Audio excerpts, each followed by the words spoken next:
a nuestro tiempo y a nuestra cultura. Pero no es necesariamente así.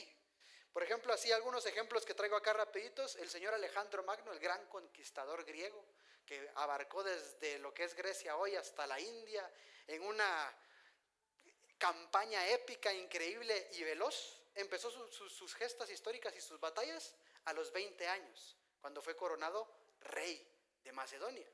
20 años. ¿Quién tiene 20 años acá? No, ya estamos todos arriba de los 20. 22 tiene Beri, está cerca. Muy bien.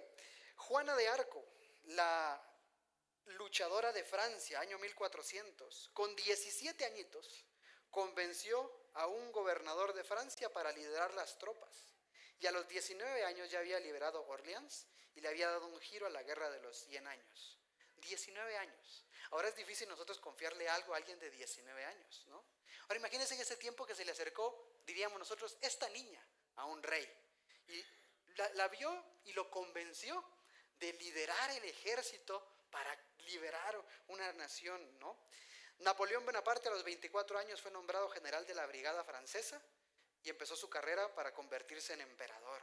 Julio César a los 20 años comenzó su carrera política.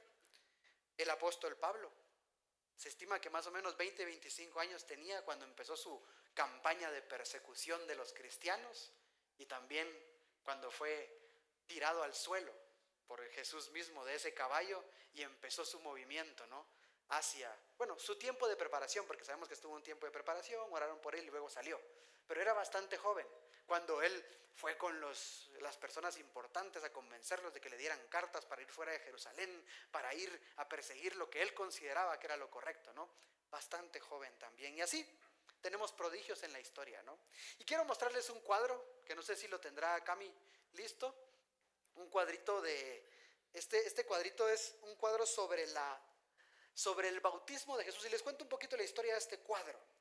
Este es un cuadro de Verrocchio, un cuadro que se pintó en la época del Renacimiento. Es un cuadro extraordinario de un taller en Florencia, la ciudad del Renacer.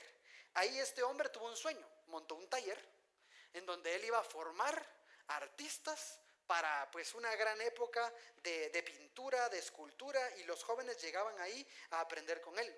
Hubo un señor llamado Botticelli, que lo conocemos hoy, con el cual se pusieron ellos a trabajar en este cuadro. Un bonito cuadro, está representado ahí el bautismo de Jesús. Y estos grandes pintores están ahí en su trabajo, y están los rostros muy renacentistas de la época.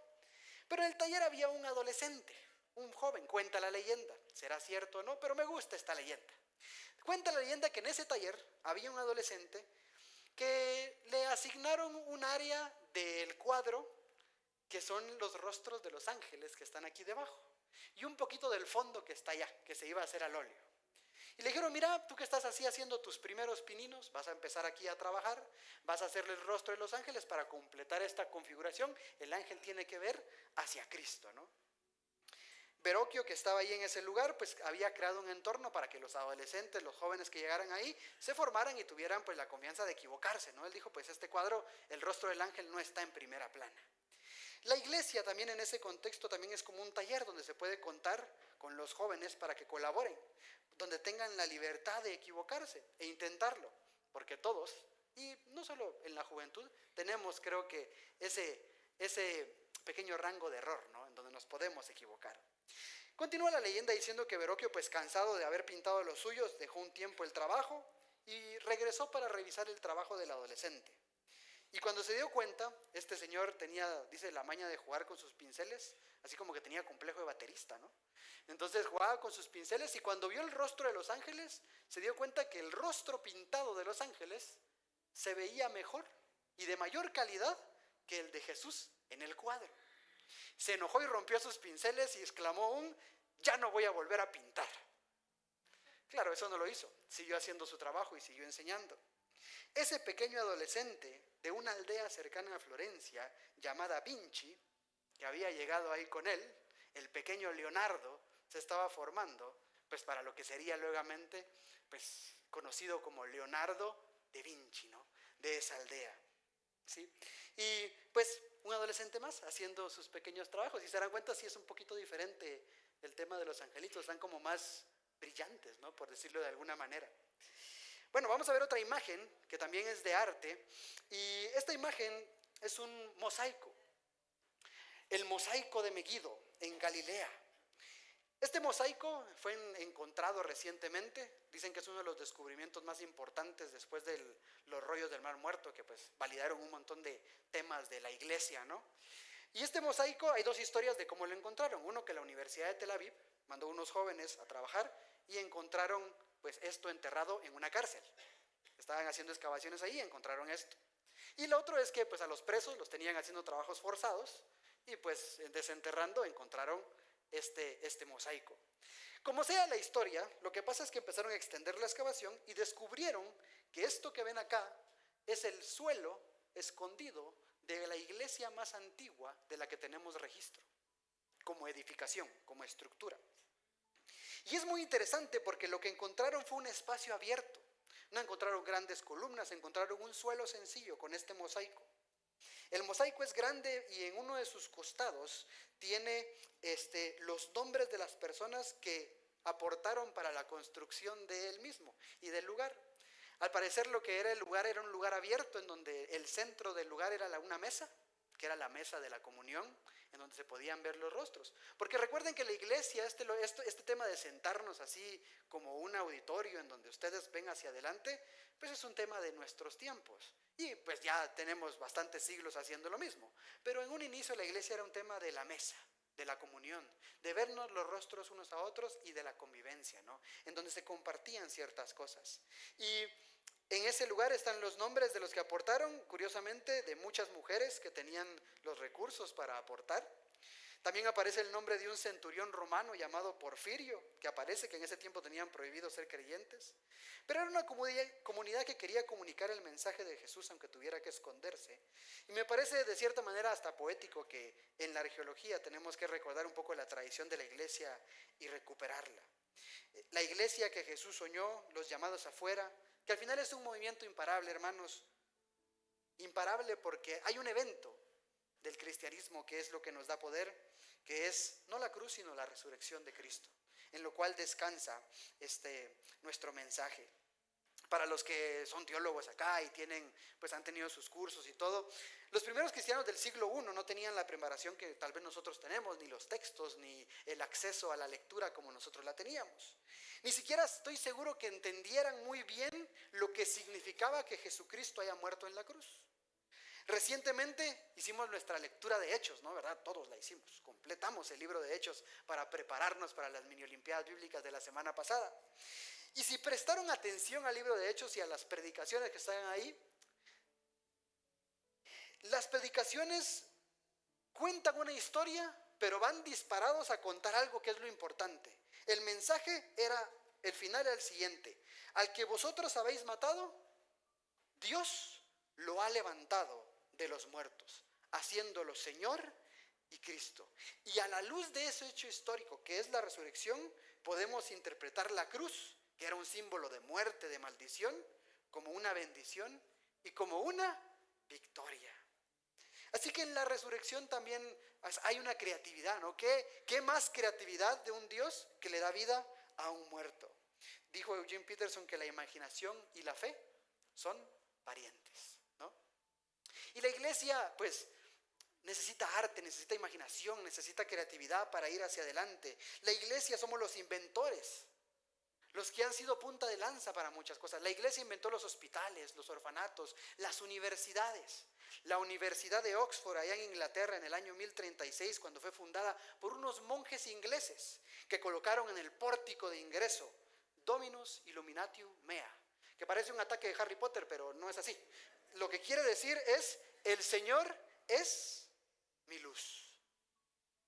Porque con esa luz ellos decían: nosotros vamos a estudiar la naturaleza, vamos a estudiar los astros, vamos a estudiar nuestro alrededor, y Dios, que es nuestra luz, nos ha dado las facultades para ir y explorar lo que nosotros tenemos a nuestro alrededor. Nosotros somos hoy los herederos de esos monjes, los llamados a tener inquietudes intelectuales, a tener dudas, a ser abiertos de mente. Miren, hoy está de moda en el mundo el ser de mente abierta, ¿no? Y pareciera que los cristianos somos los de mente cerrada, ¿no? Y nos dicen que nosotros somos los que estamos cerrados de nuestra cabecita. Pero si se ponen a pensar, realmente los cristianos que predicamos a un Cristo resucitado, hay que tener una mente muy abierta para aceptar que un hombre resalió de su tumba y que hoy está a la diestra de Dios Padre como Señor, al cual oramos, alabamos y seguimos. Hay que tener una mente muy abierta para eso, así que yo digo que es lo contrario. Los de mente abierta somos nosotros, y el mundo es el que no se quiere abrir a esta idea realmente, a aceptar una verdad. El mundo necesita un renacimiento, necesita un renacer, y Dios soñó con una iglesia en donde los leonardos tuvieran su taller para prepararse, una iglesia comunitaria en donde todos están invitados a la mesa a compartir, donde nos podamos ver los rostros, donde podamos sentirnos seguros, donde nos podamos equivocar, pero podamos mejorar, crecer, aprender, desarrollar dones, talentos, ministerios, y todo pues con un propósito. Este mosaico que fue encontrado en la cárcel, pues también nos habla un poquito de que la historia queda enterrada, ¿no? Y a veces tenemos que ir a escarbar un poquito para recordar realmente los orígenes, recordar quiénes somos y hacia dónde vamos. Hermanos, la iglesia, los jóvenes, cada uno de nosotros, está siendo dirigido no por los pastores o por los ancianos. Esto que ven acá, este movimiento, el movimiento de Dios, la misión de Dios, está siendo dirigida por Él, a través de su Espíritu Santo, que mora en nosotros, que nos impulsa hacia adelante. Pero ese Espíritu Santo es libre. Es un espíritu que ciertamente Hechos cuenta la historia, ¿no?, de cómo ese día de Pentecostés vino sobre ese pueblo, esa pequeña iglesia que estaba reunida en el aposento alto. Y sucedió ese evento. Pero no es que el espíritu estuviera impedido, de alguna manera, estuviera encarcelado, enjaulado, sin poder hacer ningún movimiento. De hecho, si vamos a Éxodo capítulo 31 y versículo 3, vamos a ver a ese espíritu libre que se mueve hoy entre nosotros, que se mueve en la iglesia, que dirige y que ha dirigido la historia de la iglesia. Habló Jehová a Moisés diciendo, dice el capítulo 31 en el versículo 1, mira, yo he llamado por nombre a Bezaleel, hijo de Uri, hijo de Ur, de la tribu de Judá. Y dice, y lo he llenado del Espíritu de Dios. Es la primera vez que se menciona este tema, la llenura del Espíritu Santo. En sabiduría dice que lo ha llenado, y en inteligencia, en ciencia y en todo arte, para inventar diseños, para trabajar en oro, en plata, en bronce, y en artificio de piedras para engastarlas, y en artificio de madera para trabajar en toda clase de labor. Dice que el Espíritu de Dios que llenó a estas personas lo hizo para que fuera llenado en ciencia y en todo arte. A veces queremos separar las cosas, ¿no? Y el Espíritu de Dios nos llena para alabarle, para evangelizar, y sí, es cierto. Pero como que queremos separar toda esta parte de la ciencia, del arte, que también puede ser expresiones de la llenura del Espíritu Santo, del trabajo que el Espíritu Santo está haciendo en cada uno de nosotros, que pueden ser testimonios fieles para otros que aprecian el arte, que aprecian la vida del que está guiado por el Espíritu Santo. Hermanos, la espiritualidad aquí, con este texto, la podemos asociar con inteligencia, con sabiduría. Los griegos tenían la noción de que necesitaban ser inspirados para sus obras. Y ellos decían, nos inspiran las musas, ¿no? Y de ahí viene esa palabra. Los griegos se inspiraban de esa manera, o se inspiraban de la naturaleza. Iban en el camino correcto. Es cierto que necesitamos inspiración. Necesitamos la inspiración del Espíritu Santo. Un espíritu que llena. La espiritualidad, hermanos, implica una creatividad total y absoluta. Al contrario de las obras de nuestro rival, de nuestro opositor. Bueno, el opositor de Dios, que es Satanás. Cuando obra en nosotros, lo que trata de hacer, hermanos, muchas veces es deshumanizarnos. Que nosotros olvidemos quiénes somos, convertirnos en algo menos que humano. Y entonces, ¿qué hace el Espíritu Santo en nosotros? Se mimetiza con nosotros, hace que nosotros busquemos ser lo mejor, la mejor versión que podíamos encontrar de nosotros mismos. A un pastor le escuché decir algo muy bonito una vez que decía, cada persona es única, pero no sabrá quién es ni de lo que es capaz de hacer hasta que esté lleno del Espíritu Santo, porque solo lleno de Él está completo. Jóvenes, hermanos, son únicos, pero sin Dios están incompletos. Esa es una realidad. Celebramos ser únicos, celebramos ser diferentes, con diferentes dones. Aquí no hay una uniformidad en donde todos pensemos iguales. Hay diferentes criterios y hay una belleza en eso. Pero necesitamos estar completos, necesitamos estar conectados con el Espíritu de Dios que mora en nosotros. Y esto nos lleva a algunas preguntas, porque si hemos sido diseñados por Dios para ser llenos del Espíritu Santo, y Dios soñó que fuéramos de cierta manera, es cierto que necesitamos encontrarnos con Él para saber quiénes somos nosotros. Cuando sucede la caída del Génesis, miren, a Dios le gusta hacer muchas preguntas, a mí me encanta hacer preguntas. De adolescente yo desesperaba a mi papá con las preguntas sobre Dios, sobre la iglesia y toda esa parte. Porque es cuando uno tiene dudas, aunque creo que las dudas nunca se acaban. Creo que el creyente maduro ha pasado por un tiempo de duda. El que nunca ha dudado de su fe, le falta esa parte para madurar. Es parte del crecimiento realmente. Pero esas preguntas tienen que ser contestadas y a Dios también le encantan las preguntas. Cuando sucede la caída en Génesis, ¿qué es lo primero que escucha Adán de parte de Dios? ¿Dónde estás? Una pregunta. Cuando sucede lo de Caín y Abel, aparece Dios y ¿qué le pregunta a Caín? ¿Dónde está tu hermano? A Dios le encanta hacer preguntas hacia cada uno de nosotros. Jesús también seguía esa dinámica. En Mateo capítulo 16 le hizo una pregunta muy bonita a sus discípulos. Mateo capítulo 16.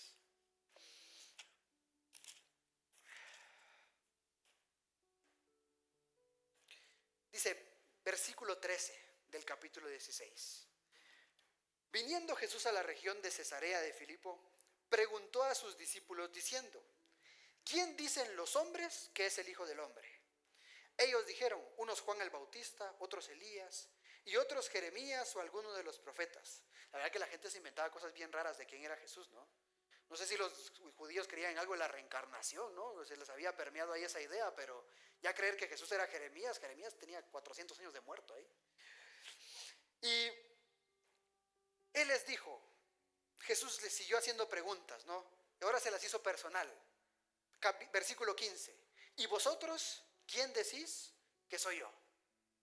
¿Y quién respondió? Bueno, Simón en ese momento. Todavía este es el momento en donde va a haber un cambio ahí. Responde Simón. Para que las Biblias sepan quién es el que está hablando, nos ponen algunas Simón Pedro, ¿no? Para que no nos confundamos ahí. Pero el que responde es Simón y dice, tú eres el Cristo, el Hijo del Dios viviente. Entonces le respondió Jesús, bienaventurado eres, Simón, hijo de Jonás, porque no te lo reveló carne ni sangre, sino mi Padre que está en los cielos. Y yo también te digo que tú eres Pedro, y sobre esta roca edificaré mi iglesia, y las puertas del Hades no prevalecerán contra ella, y a ti te daré las llaves del reino de los cielos, y todo lo que atares en la tierra será atado en los cielos, y todo lo que desatares en la tierra será desatado en los cielos. Aquí hay un momento de una revelación. Y ese Pedro que escucha estas palabras, ya no Simón, sino Pedro, pues sabemos su historia, ¿no? Va a tener sus errores, pero se va a convertir en un predicador increíble.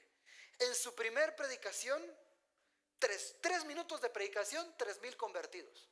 Miren, yo tengo que tardarme 40 minutos para convencerlos de una idea.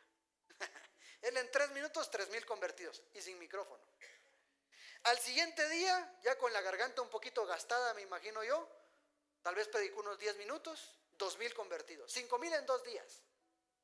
Un ritmo de bateo impresionante para Pedro, realmente, ¿no? Este héroe de la fe terminó en Roma dando testimonio de su ministerio, siendo crucificado de cabeza para no morir como su maestro, que fue lo que él pidió. Pero es una historia increíble la historia de Simón Pedro. Ahora, ese Pedro, ¿qué pasa si Jesús le hubiera hecho una pregunta diferente? Si en vez de preguntarle a Pedro, si en vez de preguntarle, ¿quién dicen ustedes que soy yo? la pregunta hubiera sido, ¿quién eres tú, Simón? ¿Qué hubiera contestado él? Porque ¿cómo se miraba ellos a sí mismos? Porque lo que le dice Jesús es básicamente cómo lo ve él. ¿Cómo ve Jesús a Simón? Le está hablando de su potencial. Jesús está viendo en Pedro ese predicador. Jesús está viendo en él lo que va a causar en el mundo. Ese ministerio grande que hasta hoy nos ha llegado. Pero Simón no lo sabe. Él no está cerca de imaginar lo que Jesús soñó. ¿Quién soñó lo que Dios soñó? Pedro hubiera contestado, yo soy Simón, un pescador de Galilea, vivo en Capernaum con mi familia y con mi suegra, que no la puedo sacar. Me dedico a pescar y mis hijos serán pescadores como yo y como mi abuelo. Me llamo Simón y moriré Simón. Por eso, hermanos jóvenes, cuando nos preguntamos ¿quién soy yo?, nos vamos a ver a nosotros mismos en el hoy, en el presente. Pero no podemos saber realmente quién podemos llegar a ser hasta que le preguntamos al que tiene la mejor respuesta, que es Dios. Pero para tener esa respuesta, tenemos que nosotros primero reconocer quién es Él, que fue lo primero que hizo Simón. Reconoció que tenía delante de él al Cristo, al Hijo del Dios vivo. Nosotros no podemos saber quiénes somos hasta que alguien nos diga quiénes somos. Hermanos, la pregunta más importante no es quiénes somos nosotros. La pregunta es quién es Jesús para cada uno de nosotros. En la medida que nos acercamos a conocer a Jesús, iremos sabiendo quiénes somos nosotros y descubriremos lo que somos capaces de hacer, porque nosotros hemos nacido para conocer a Cristo. Y que Él nos diga a nosotros cuáles son nuestros límites. Él es nuestro mentor. Él es nuestro guía. En las grandes historias de los superhéroes y las historias de los que ahora vemos en el cine, de los libros, de las leyendas, tienen siempre una característica que a mí se me hace curiosa. Es que todos son huérfanos, ¿no? Nadie conoce a su padre en esas historias. Superman vino de otro planeta, sus padres se murieron en ese planeta. Batman, que es Bruce Wayne, se murió con sus padres cuando era niño. Spider-Man vive con sus tíos. Harry Potter también con los tíos. No sé, ¿quién le gusta el Señor de los Anillos? Frodo, a ver quiénes son sus papás. Todos son huérfanos, no conocen a sus padres. La historia de estos personajes de leyenda, de historias, de cuentos maravillosos que mucha gente sigue, todos son huérfanos. No sé por qué esa constante. Pero en el camino encuentran un mentor. Y ese mentor les enseña quiénes son y quiénes pueden llegar a ser, ¿no? Hasta en las de niños. El Rey León, se le muere su papá. En las primeras de la película. Y ahí estaba yo de niño llorando. Se le murió Mufasa. Y se pierde, ¿no? Y en esas historias que se da esa constante, mucho de la historia del héroe, el camino del héroe, esta teoría de este siglo, es descubrir quién es la persona en ese camino, de qué es capaz de alcanzar. Siguiendo la historia del Rey León, que ya me quedé ahí y mi mente se fue para allá. Pues no sé si han visto la película, los que tuvieron sus hijos y que tienen mi edad más o menos, pues tuvieron que verla así como yo he visto los Paw Patrol 200 veces, porque Luis David. Entonces, pues la historia va de que el personaje pierde a su padre y luego se pierde ahí en el bosque y crece, pero se olvida de quién es. Es un león, pero tiene la dieta de un cerdito, sabrosos pero viscosos, ¿no? Y come gusanos y come escarabajos y todo, y no es un león, porque no está cumpliendo con su función de león. Es el hijo del rey, pero se ha perdido en el camino. Hasta que llega un momento de quiebre en donde él es encontrado por un monito muy chistoso, que para mí es como el prototipo de un pastor, así monito con un palo. Y cuando lo ve le pegan la cabeza, porque a los jóvenes hay que pegarles en la cabeza, a que agarren donde avanzas. Y le pegan la cabeza para tratar de recordarle quién es, pero él no llega a esa conclusión, él no se siente capaz. Llega un momento en donde, miren, pareciera que lo sacaron de la Biblia, ¿no? Pero ustedes recordarán, no sé si recuerdan esa escena, pero se las cuento y a ustedes se les va a ir a un versículo rápidamente. Él está enfrente de las aguas, viendo el cielo, se abren los cielos y escucha una voz. Y la voz le dice, recuerda quién eres. Porque había olvidado quién era. No le dice qué hacer. En la historia hay todo un conflicto y un drama. Solo le dice, recuerda quién eres. No le dio instrucciones, pero con recordar quién es, sabía inmediatamente lo que tenía que hacer. Jóvenes, es importante que ustedes recuerden quiénes son. Hermanos, es importante que cada uno de nosotros recuerde quiénes somos. Si olvidamos esa parte, aunque estemos destinados a ser leones, viviremos con la dieta del chanchito, ¿no? Del cochito. ¿Y qué somos entonces, jóvenes y hermanos? Jesús habló sobre nosotros, habló sobre sus discípulos y les dijo, ustedes son la sal de la tierra y la luz del mundo. Sermón del monte, Mateo capítulo 5. Una ciudad asentada sobre un monte que no se puede esconder. Hermanos, los creyentes, los jóvenes, los niños, los que están conectados con Él, son un don de Dios para el mundo. Y la batalla de la fe está delante de nosotros. Somos un regalo de Dios para el mundo. Si estamos conectados y si estamos conscientes de quiénes somos.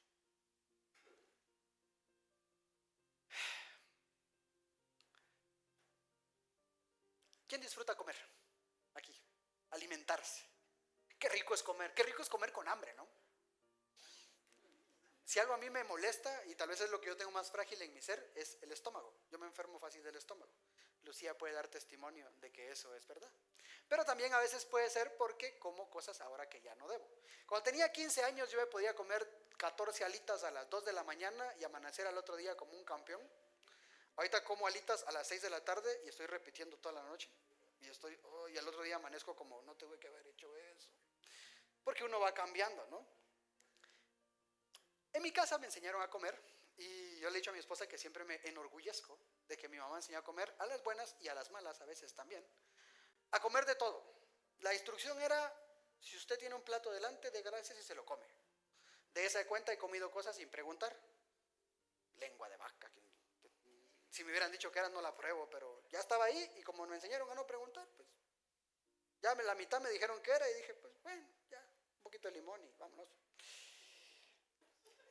Y hablando con un amigo, una vez me decía, yo le contaba esta parte de que me enseñaron en casa a comer de esa forma, me decía, yo también como de todo, me decía, pero es una persona que conozco mucho y yo sé que a toda la comida le echa limón, mucho limón. Y yo me puse a pensar que esta persona no es que coma de todo, le gusta el limón y todo lo que come sabe a limón, entonces por eso come de todo. Pero no es que realmente le gusten todos los sabores, sino él a todo le echa caldo, limón, cualquier cosa con limón y va para adentro, ¿no? La gente cree que el evangelio es comer de esa manera, como comer con limón.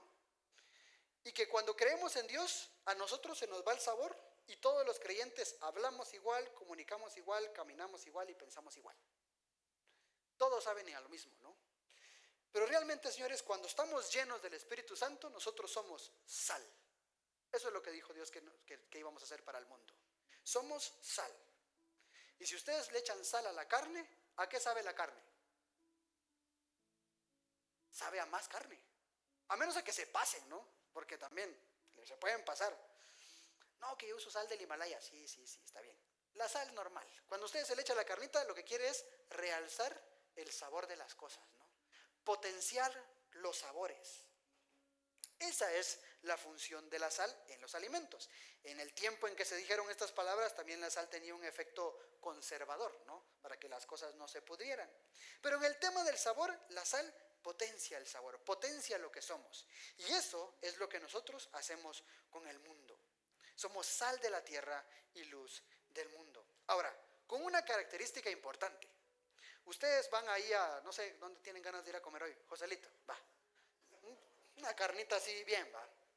Sí, no churrasquito ese que parece así suelita de sandalia, no. Buen corte de carne. Usted prueba ese pedazo de carne y no dice, qué buena está la sal. No, usted dice, qué rica está la carne, ¿no? ¿Saben? La sal tiene un perfil bajo. No es la protagonista del plato. porque su trabajo es realzar los sabores. ¿Sí? Si es el protagonista del plato, esto se saló, se pasó de sal, échale agua, ¿no? Para que se le vaya un poquito, ¿no? La sal es perfil bajo, no se lleva el mérito de lo que pasa. Nosotros somos la sal del mundo, pero el mérito no es nuestro, hermanos. El mérito es de Dios. Pero sí tenemos una función. Eso no quiere decir que lo que hace la sal deja de ser importante. Es una función muy importante, pero no estamos llamados a ser protagonistas, colgarnos medallas que no nos corresponden. El trabajo es del Espíritu de Dios. Aún así, Dios nos permite colaborar con Él. Y no solo a través de la predicación, a través de las artes, también podemos hacerlo a través de la política, de la educación, del oficio, de las finanzas, de nuestra labor como padres, de nuestra labor como hijos, como abuelos. Todos somos llamados a dar la buena batalla de la fe, siendo creativos, como aquel Leonardo en aquel taller de Verrocchio. Nosotros somos la sal de la tierra. Y también somos la luz del mundo, ¿sí? Y miren, a veces estoy un poquito cansado de este discurso de añorar los viejos tiempos, ¿no? Y el discurso va más o menos como una queja, ¿no? De el mundo está cada vez peor, ¿no? Eso es a veces tan absurdo como decir cada vez la oscuridad es más oscura, que podría ser cierto, ¿no? Porque conforme va entrando la noche. Pero ¿qué esperamos del mundo? Si el mundo es mundo y hace lo que el mundo hace, sigue los caminos del mundo. No es sorpresa que las cosas sean así. Ahora, nosotros somos la luz del mundo. Así que si el mundo está en oscuridad, ¿de quién es la responsabilidad? Es mía, es nuestra, es de la comunidad, porque nosotros somos los encargados de iluminar ese mundo oscuro. Así que si nosotros decimos el mundo está cada vez peor, pues autorreflexionemos un poco hacia nosotros mismos y pensemos qué estamos haciendo para que ese mundo no vaya cada vez peor. Tenemos que observar, y tiene que ser esta reflexión un llamado a la acción, a observar la necesidad del prójimo, la necesidad de los que están alrededor de nosotros. Miren, acá en la iglesia, gracias a Dios, y podemos ver acá a los jóvenes desfilar preciosos, bonitos y gorditos, llenos de dones y talentos. Pero 1000 veces es más importante descubrir esos dones. Más importante que descubrirlos es darnos cuenta que somos dones para el mundo, que somos un regalo para el mundo. Y a partir de ahí, hacer lo que nos dé la gana con nuestro don, pero recordando quiénes somos. Y el propósito de ese don es hacia afuera. El mundo, hermanos, tampoco es nuestro enemigo. El mundo es nuestro campo de misión. Y solo podemos ser luz en el mundo. A veces hemos entendido esto al revés, ¿no? Apartándonos del mundo, no queremos tener nada que ver con él. Pero no es así. Somos luz para ese mundo. Tenemos que vivir en ese mundo. De hecho, Jesús cuando oró, hizo la antioración por nosotros. Porque él oró al revés. Dijo, empieza esta oración y dice, no te ruego que los quites del mundo. No te ruego. Pues si no te ruegas, no lo digas, ¿no? Pero no te ruego que los quites del mundo, sino que los guardes del mal. Para Jesús hay una diferencia entre el mundo y el mal. A veces nosotros hemos querido pensar que en el mundo está el mal. Entonces, si me alejo del mundo, estoy lejos del mal. Lo que ignoramos cuando tenemos esta reflexión es que el mal está en mí. Y que por más que yo quiera apartarme del mundo, de todas maneras en mí habita la maldad también, habita el pecado. Entonces, nosotros a veces tenemos el proyecto al revés. Realmente tenemos que estar en el mundo, y solo es en el mundo donde podemos ejercitar nuestra creatividad, nuestra misión, nuestros dones y talentos. En la iglesia hay demasiados dones para trabajar, para crecer, para desarrollar ministerios, para formar. Pero hace más falta gente con dones, talentos allá afuera, en las universidades, en los colegios, en el Congreso, en las empresas. Dios no habita templos hechos por manos humanas, hermanos. Ese fue un gran error para el pueblo de Israel, creer que Dios estaba limitado a su tiempo, a su templo. La creatividad infinita de Dios está en cada uno de nosotros. Jesús no murió en la cruz y no resucitó para que pecáramos poquito, para que fuéramos ciudadanos de clase media que se jubilan con una vida decente y responsable. Cristo no murió por eso, no murió y resucitó solamente para eso. Él murió y resucitó para traer su reino aquí, para que se cumpliera lo de la oración, que se haga tu voluntad en el cielo y en la tierra. No solo en el cielo, hermanos, también aquí en la tierra. Y entonces termino con Mateo 28, versículo 19, con todo lo que hemos dicho hoy.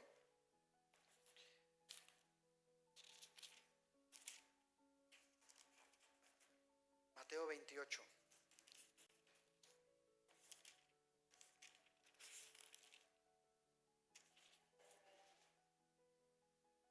Desde el 18. Jesús se acercó y les habló diciendo: toda potestad me es dada en el cielo y en la tierra. Por tanto, id y haced discípulos a todas las naciones, bautizándolos en el nombre del Padre, del Hijo y del Espíritu Santo, enseñándoles que guarden todas las cosas que os he mandado.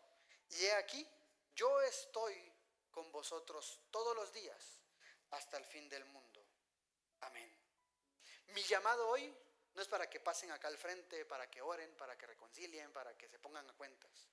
Mi llamado hoy es para que salgamos de acá y cumplamos con la palabra de Dios afuera, y que cumplamos esa palabra en el nombre de Jesús. Pónganse de pie, queremos, hermanos.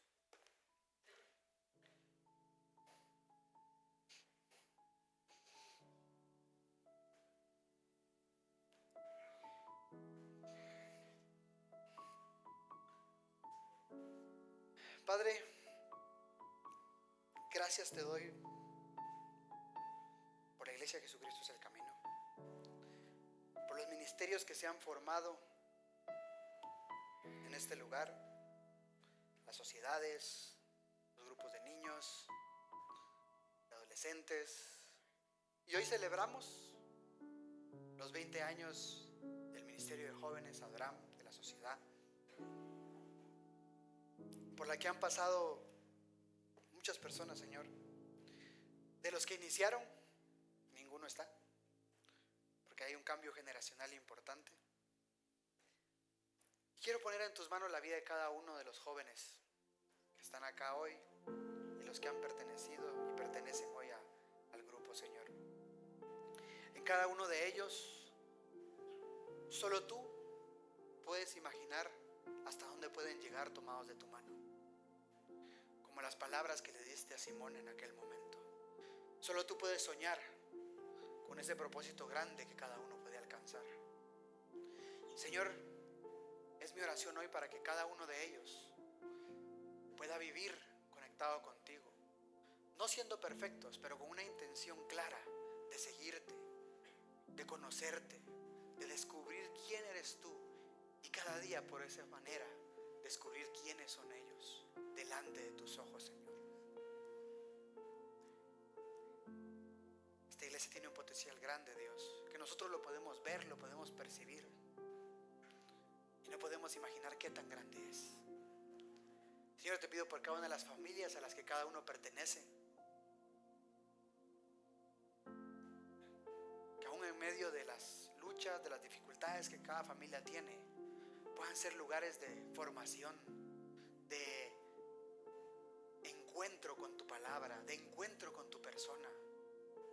Que podamos tomar para nosotros esos consejos que hay en Deuteronomio, Señor, en donde tú le decías al pueblo que recordáramos tus palabras en el camino, en casa, que las escribiéramos y que recordáramos en todo momento, Padre. Que la iglesia sea un taller